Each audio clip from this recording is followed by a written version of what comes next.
చూడని ఇంత హాయిని మరిచిపోదు మనసు.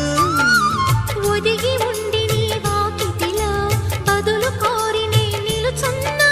దారి తెలియని చీకటిలో వెలుగు చూసి కాదంటానా. ఊరించి ఇది ఏ మాసం? ప్రేమించే ప్రతి గుండెను అందెల సందడి చేసే హేమంతం ఇది. మన సొంతం అయినది. కిలకిల నవ్వే కోయిల కోసం వచ్చింది మధుమాసం. మిలమిల